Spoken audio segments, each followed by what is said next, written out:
Welcome everybody. It's BY Wrestling. Welcome. Um, I'm gonna give a brief introduction.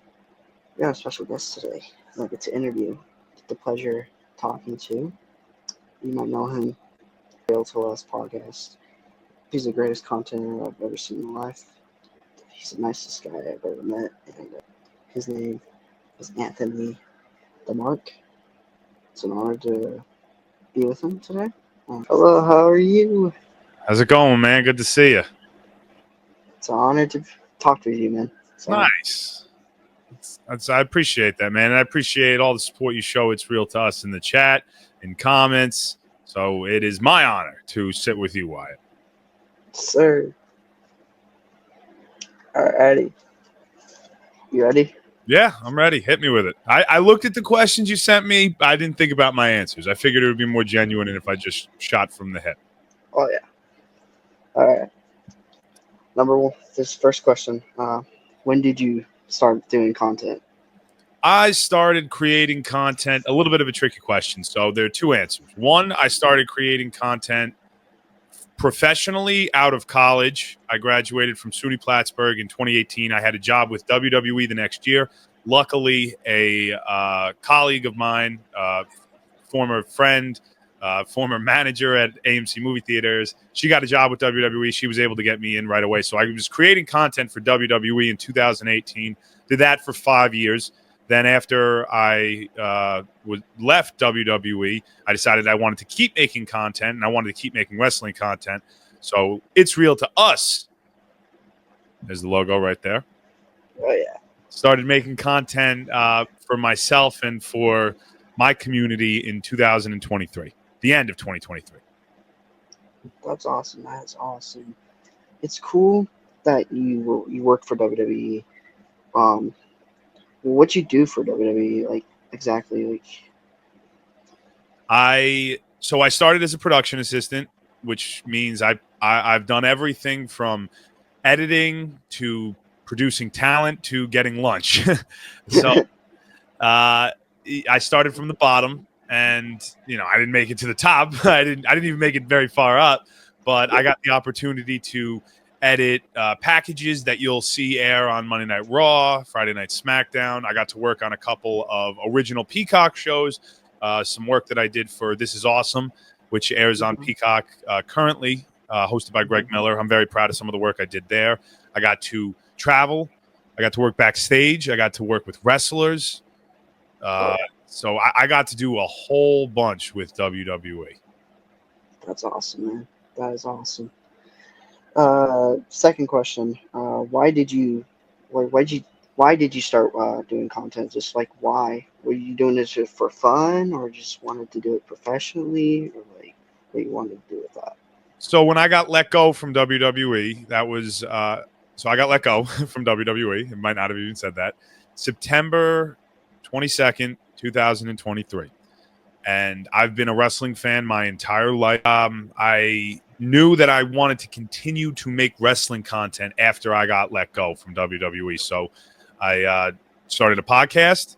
Once I realized nobody wanted to listen to somebody they didn't know, I started making content, and I've loved every second of it. And that is pretty much why I have decided to continue to make content. And yeah. That's awesome. That is awesome. It's cool that you are still doing the content today. When you let go by WWE, it's amazing. Thanks, man. What were some challenges you had to overcome on making content? Oh my God, not knowing what I was doing. Yeah. So when working with WWE, they give you everything you need to make content. They give you these incredible looking shots. You don't have to compose anything. They give you an editing suite. I got an incredible audio mixer to my right, 3 or 4 monitors in front of me, a keyboard. I got all my editing shortcut saves. Studios, they pretty much gave you all the tools to succeed as a creator. Being on my own, I was like, oh no, I only know how to make content when it's catered to me. So the biggest difficulty I ran into right away was the exact on how to do it, because I was a big editor. I worked with talent. I came up with questions and stuff. But when it came to recording my own content, uploading it, syncing audio up with video, I was pretty much all new to that. So although I had a background in production, when I started It's Real to Us, doing everything myself was an incredible challenge. And then from there, okay, I'm able to produce content now, but nobody's watching it. Why is nobody watching it? It's a whole new world that I was introduced to in terms of social media, getting people to look at your content, respond to your content, like your content, dislike your content, just have opinions about it. That was all new to me. So everything has been a challenge, but you have to kind of go, at least my own experience, you have to kind of go a day at a time. You got to tackle one obstacle at a time, figure out one problem at a time, and hopefully small incremental gains will help lead to something bigger. So hope that answers your question. That answers my question perfectly. That was amazing. The fourth question. This is an easy question. What is your favorite wrestling move and why? Easy question. You nailed it. I think every wrestling fan should know this question right away. Maybe you have to think about it because there's a couple that come to your mind. But for me, super easy. I know my answer. My favorite wrestling move of all time has always been and will continue to be until I take my last breath, the Tombstone Pile Driver. Oh, my gosh. Yes, sir. Yes, sir. Undertaker has been my favorite wrestler since I have been a wrestling fan. He is the reason I got into wrestling, and the Tombstone specifically, the Pile Driver.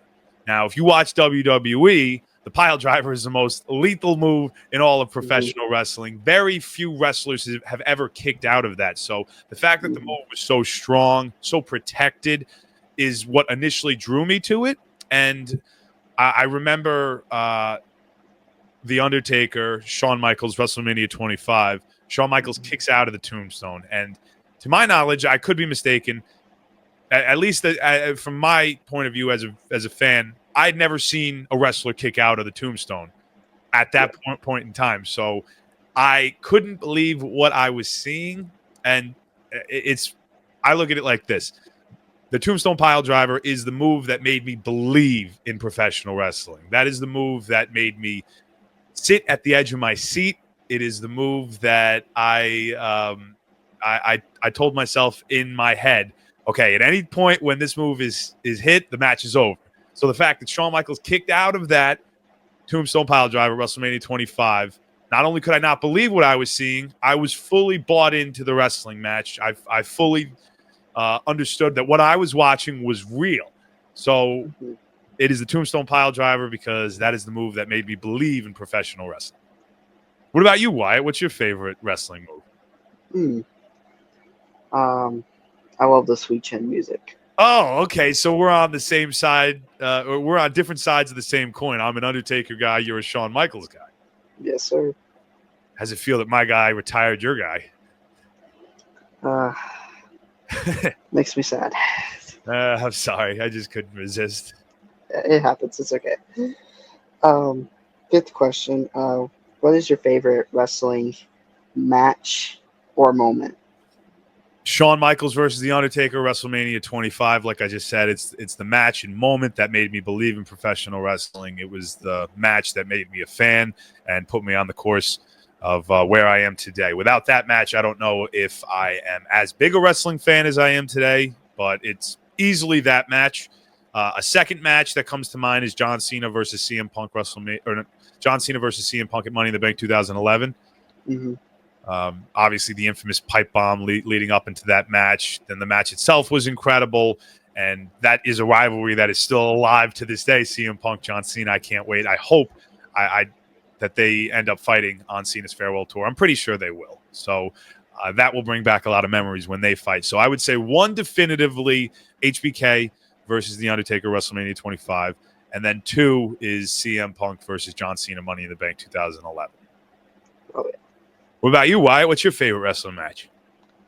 It's got to be The Undertaker versus Triple H at WrestleMania 27. Okay, that was the first one, right? That wasn't Hell in a Cell, right?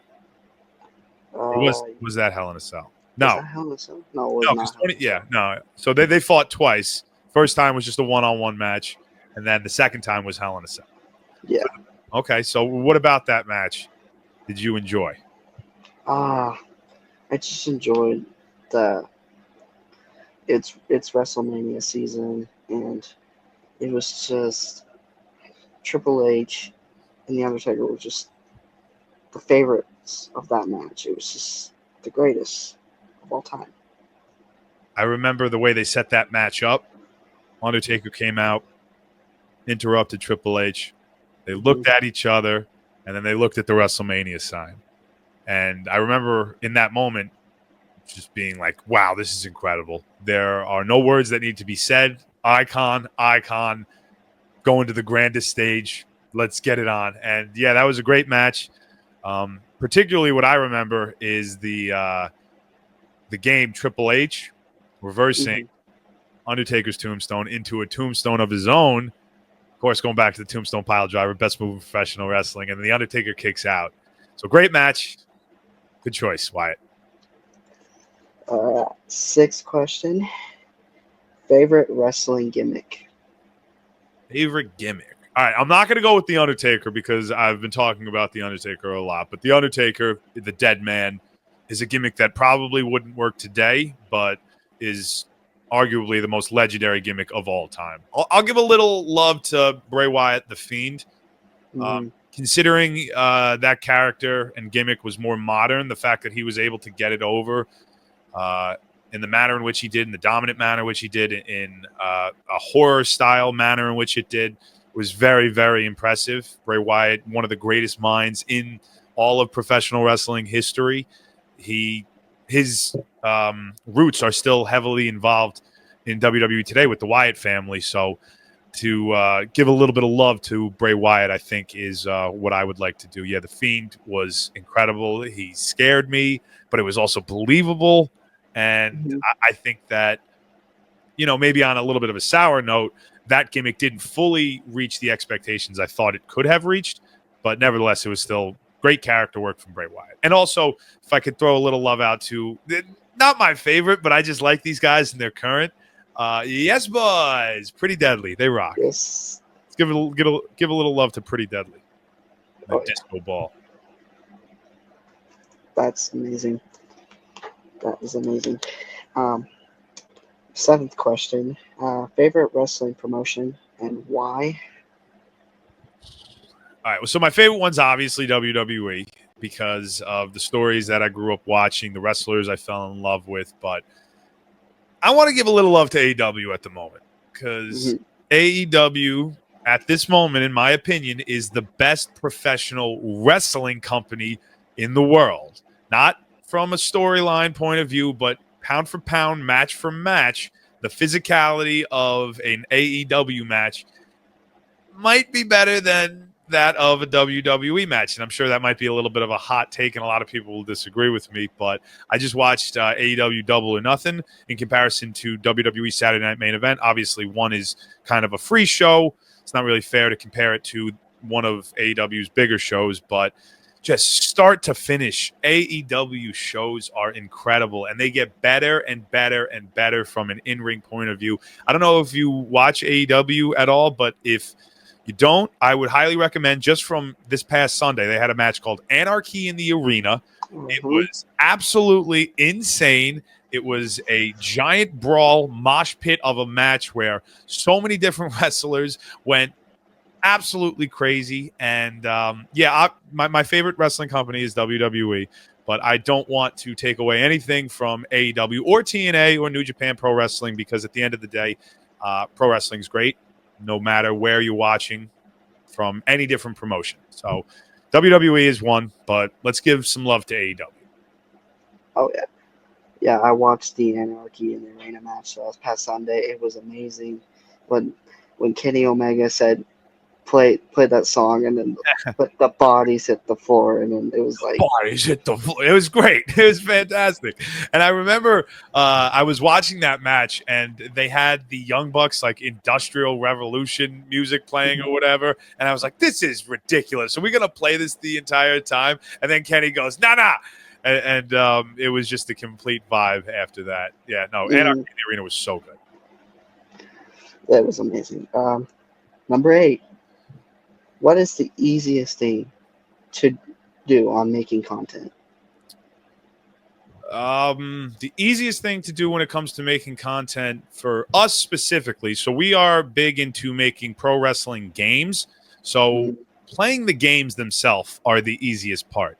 Not coming up with them, not editing them, but sitting here playing the games are the most easy part, and it's also the most fun because it's competition. We're trying to have a good time, because if you're watching something on your phone and you want the point of the video is to entertain the viewer, the people in the video have to be having fun, they have to be entertained themselves, otherwise it's not going to come across that way.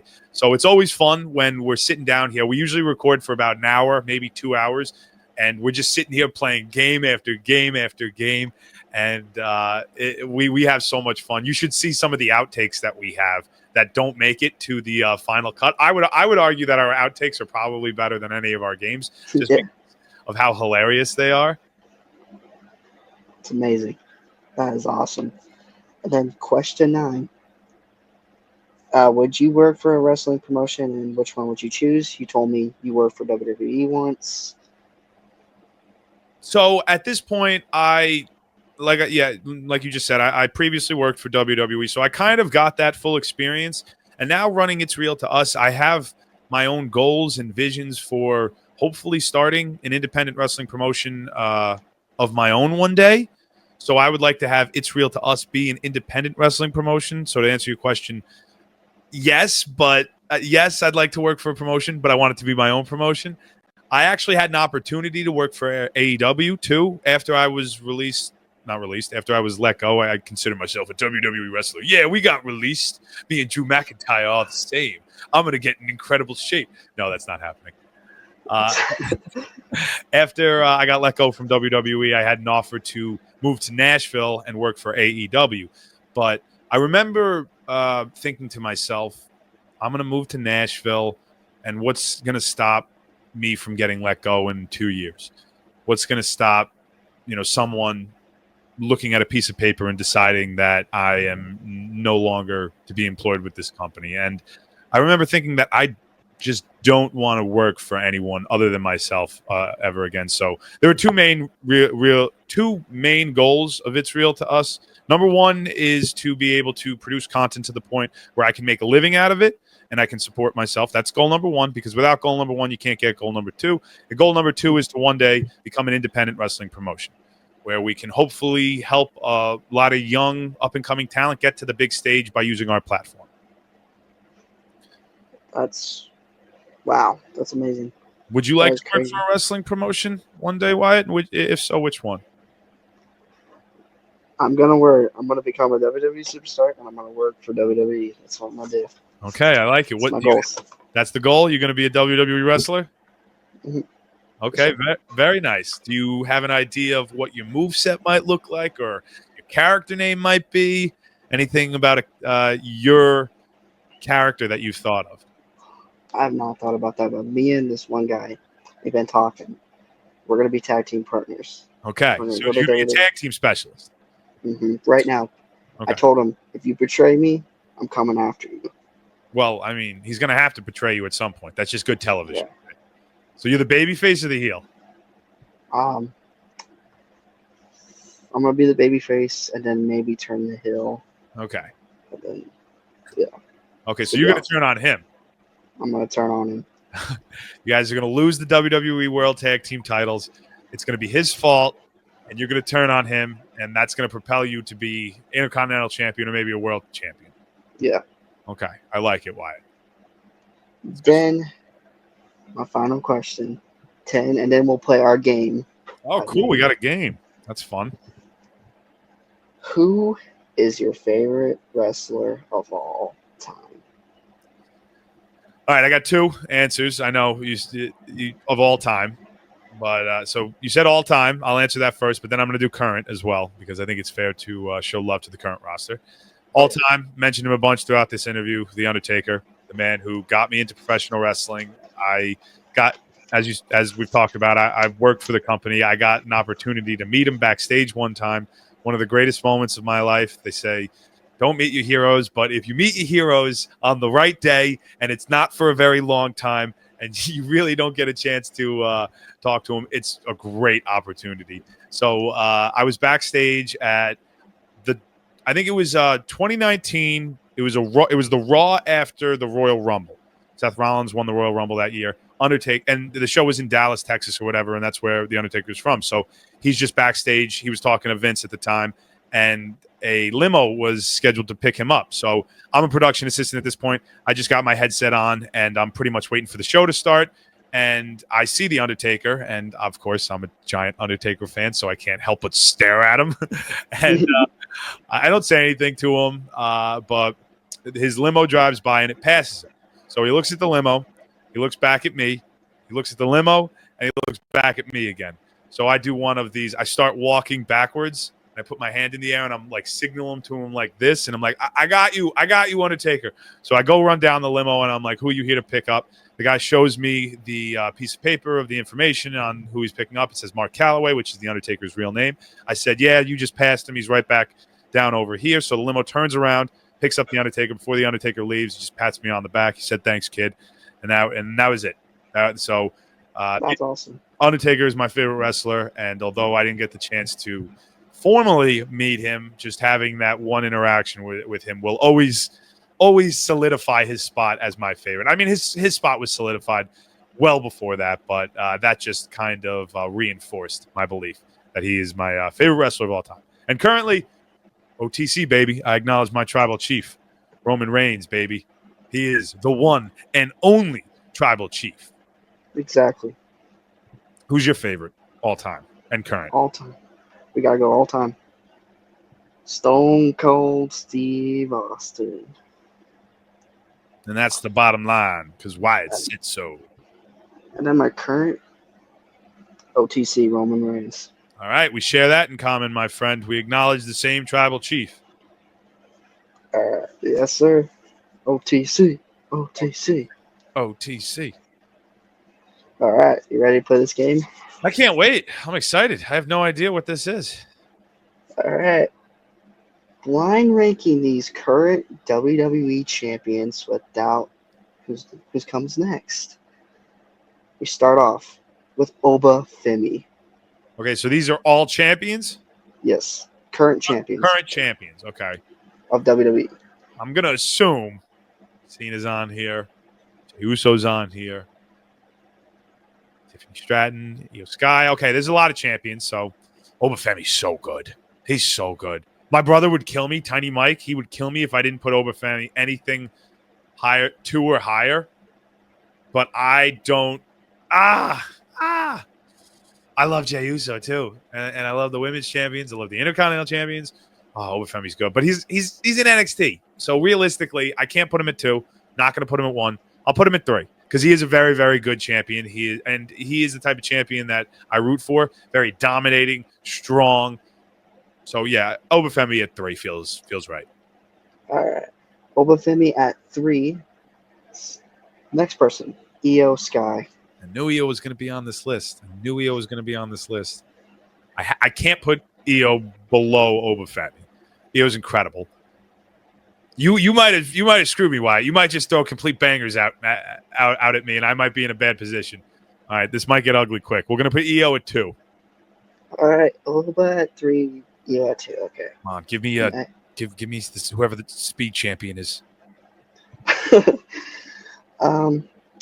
Next person, Stephanie Bakir. Stephanie Bakir. Okay, she's great. But I think putting her at 4 makes sense here. I'm not going to put her above Io Sky. You know, you got that main roster, developmental roster, and I can put her behind Oba Femi. I can make sense of that. Bakir is great, but I still think I would prefer Oba Femi and Io Sky over her. So I like this list so far. Bakir at 4. You got 1 and 5 open. All right. Next person. Okay. John Cena. I mean, John Cena. this is funny because depending on your perspective of John Cena and his heel turn, you could put him at 1 or 5, and I'm sure you would have people agree with you.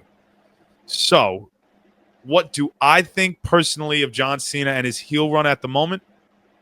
I love it, and I'm not afraid to say it. I think John Cena is fantastic. Is he the greatest heel in the world? No. But have I never seen John Cena as a heel, and now I get to watch it in live time with him as a champion going up against some of his greatest rivals of all time? We saw Randy Orton. We're going to see CM Punk. I'm putting Cena at 1. I'm sure people are going to disagree with that, but I'm rolling the dice. Let's see who 5 is. Oh, we got 2 more. So it's out of 6. Yep. Oh, okay. I would have played it the exact same way. We got 5 and 6 open. Next person. It's Tiffy time. Yeah, Tiffany's great. She shouldn't be at 5 or 6. She should be higher. I will spin zone this and say Tiffany is not a natural baby's face. If we want her to maximize her full potential, let's have her be a heel champion. So Tiffy at 5. And who's 6?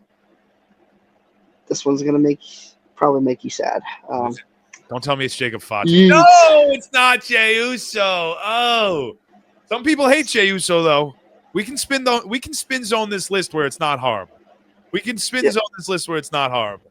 Let me just say it out loud. John Cena, Io Sky, Oba Femi, Stephanie Vaquer, Tiffany Stratton, Jey Uso.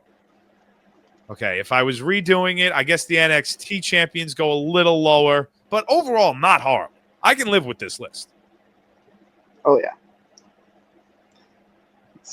it's awesome that I got to interview you, and thank you for coming out, man. It was an honor to talk with you, talk about wrestling, talk about content, how to play a game with you, and we'll definitely do more of these interviews in the near future. Yeah, thanks for having me on, Wyatt. Good luck with you and your content creation journey. I'm excited to see you build your own community, just like you're a part of our community. We appreciate you. And, if there's anything that I or It's Real can do, It's Real to Us can do to help you in your journey, we will make sure to do that. Thank you. I appreciate it. No problem, man. Thank you. Thank you. And I'm Wyatt Wrestling, and this is Anthony the Mark.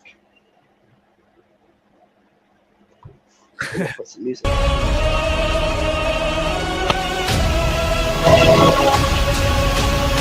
freaking love that.